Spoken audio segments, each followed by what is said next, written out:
जय श्री राम दोस्तों, हमारे चैनल मिस वैष्णव पर आपका हार्दिक स्वागत है। मैं सभी देवताओं को प्रणाम कर रवि प्रदोष व्रत कथा शुरू करती हूँ। किसी समय में सभी प्राणियों के हित के लिए गंगा के तट पर ऋषि समाज द्वारा एक सभा का आयोजन किया गया, जिसमें व्यास जी के परम शिष्य पुराणवेता सूत जी महाराज हरि कीर्तन करते हुए पधारे। सोनकादिक 88,000 ऋषि मुनिगणों ने सूत जी को दंडवत प्रणाम किया। सूत जी ने भक्ति भाव से ऋषि गणों को आशीर्वाद दे अपने स्थान पर जाकर बैठ गए। ऋषि गणों ने विनीत भाव से श्री सूत जी महाराज से पूछा, हे परम दयालु, कलयुग में शंकर भगवान की भक्ति किस आराधना द्वारा प्राप्त होगी? कलयुग में जब मनुष्य पाप कर्मों से में लिप्त हो जाएंगे, वेद शास्त्रों से दूर रहेंगे, सत्कर्मों में किसी का मन नहीं लगेगा, जब अधर्म की ओर बढ़ेंगे, उस समय पृथ्वी पर ज्ञानी मनुष्यों का यह कर्तव्य हो जाएगा कि वह पथ से विचलित मनुष्यों का मार्गदर्शन करे।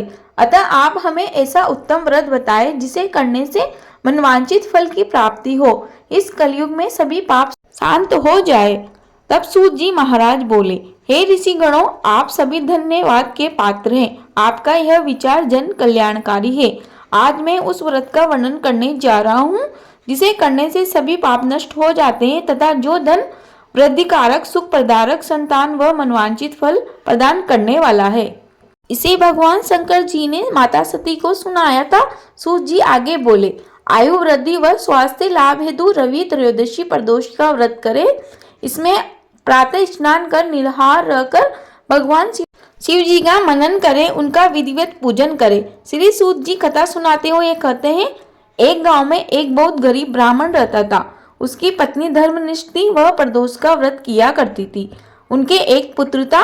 एक बार उनका पुत्र गंगा स्नान करने को गया। उसकी माँ ने उसके साथ तोड़ा खाने का सामान बांध दिया। उस ब्राह्मण के पुत्र ने अपने कुछ कपड़े व खाने का सामान एक पोटली में बांध लिया। दुर्भाग्य से उसे रास्ते में चोरों ने घेर लिया। वह डराकर उससे धन मांगने लगे। तब वह बोला, मेरे पास कोई धन नहीं है। चोर बोले, इस पोटली में क्या है? तब वह बोला, भैया आप देख लो, इस पोटली में कोई धन नहीं है। मेरी माँ ने कुछ खाने का सामान बांधा है, वही इसमें है। चोरों ने उसकी पोटली की तलाशी ली और फिर बोले, तेरे पिताजी का गुप्त धन कहाँ रखा है? बालक ने दीनतापूर्वक बताया कि वे अत्यंत गरीब है और दुखी है, उनके पास गुप्त धन कहाँ से आएगा? चोरों ने उसकी इस हालत पर तरस खाकर उसे छोड़ दिया। बालक अपनी राह को चल दिया। चलते चलते वह थक गया। वह एक बरगद के वृक्ष के नीचे सो गया। तभी उस नगर के सिपाही चोरों को ढूंढते हुए उसी ओर आ रहे थे। उन्होंने ब्राह्मण बालक को देखा और चोर समझकर बंदी बना लिया। बंदी बनाकर उसे राजा के सामने उपस्थित किया गया। राजा ने उसकी बात सुने बिना ही उसे बंदी घर में डलवा दिया। इधर उस बालक की माता प्रदोष व्रत कर रही थी। उसी रात्रि राजा को स्वप्न आया कि बालक निर्दोष है, यदि उसे छोड़ा नहीं गया तो तुम्हारा राज्य व वैभव नष्ट हो जाएगा। ऐसा स्वप्न देख राजा घबरा गया और सुबह होने का इंतजार करने लगा। सुबह होते ही राजा ने बालक को बुलवाया। बालक ने राजा को अपना परिचय दिया और सारा घटनाक्रम बताया। बालक की बात सुन राजा ने उसके माता पिता को दरबार में बुलाया। ब्राह्मण व उसकी पत्नी भयभीत थी। वह दोनों सोच रहे थे कि न जाने अपने पुत्र ने क्या अपराध कर दिया, इसलिए राजा ने हमें सभा में बुलाया है। उन्हें भयभीत देख राजा ने मुस्कुराते हुए कहा, तुम्हारा बालक निर्दोष व निडर है। तुम्हारी दरिद्रता के कारण हम तुम्हें 5 गांव दान में देते हैं। इस प्रकार ब्राह्मण अपने परिवार के साथ आनंद से रहने लगा। भगवान शिव जी की कृपा से उसकी दरिद्रता दूर हो गई। प्रेम से बोलो देवादिदेव महादेव की जय। हर हर महादेव। कहानी अधूरी रही हो तो उसे पूरी कर जो, पूरी हो गई हो तो मान कर जो। आगे सूत जी कहते हैं कि जो मानव यह कथा प्रेम व श्रद्धा से सुनता है, वह पढ़ता है व दूसरों को सुनाता है, भगवान शिव उसकी झोली खुशियों से भर देते हैं। दोस्तों, प्रदोष का व्रत महीने के दोनों ही पक्षों की त्रयोदशी तिथि को रखा जाता है। साल 2023 का अंतिम प्रदोष व्रत 24 दिसंबर दिन रविवार को रखा जाएगा। यह प्रदोष रविवार के दिन होने के कारण रवि प्रदोष कहलाएगा। पंचांग के अनुसार शुक्ल पक्ष त्रयोदशी की शुरुआत 24 दिसंबर दिन रविवार को सुबह 6:24 पर होगी, जो 25 दिसंबर सोमवार को सुबह 5:54 पर समाप्त होगी।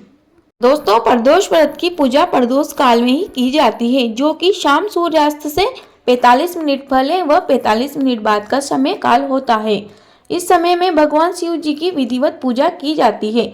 24 दिसंबर को प्रदोष काल शाम 5:45 से रात 8:24 तक रहेगा। यही समय पूजा के लिए शुभ मुहूर्त रहेगा। अच्छे स्वास्थ्य व लंबी उम्र की कामना से रविवार के दिन आने वाली प्रदोष का व्रत किया जाता है। शास्त्रों के अनुसार प्रदोष व्रत किसी भी मास के शुक्ल पक्ष में शुरू करना चाहिए, तो आप इस प्रदोष व्रत शुरू कर सकते हैं, क्योंकि यह मार्गशीर्ष माह के शुक्ल पक्ष की प्रदोष है। पौराणिक कथाओं के अनुसार एक समय चंद्रदेव को क्षय रोग हो गया था और अन्य देवताओं के सुझाव पर चंद्रदेव ने रवि प्रदोष का व्रत किया था, जिसके शुभ प्रभाव से उनका क्षय रोग खत्म हो गया था। हर माह में आने वाला प्रदोष व्रत भगवान शिव की कृपा पाने का सबसे बड़ा दिन होता है। इससे जीवन में किसी भी प्रकार का अभाव नहीं रहता है। भगवान शिव को ज्ञान व मोक्ष का देवता कहा जाता है, अतः सभी मनुष्यों को प्रदोष का व्रत करना चाहिए। मुझे आशा है आपको वीडियो अवश्य उपयोगी लगी होगी। प्लीज़ वीडियो को लाइक करें, कमेंट बॉक्स में जय श्री राम अवश्य लिखें। आपका दिन शुभ हो। धन्यवाद।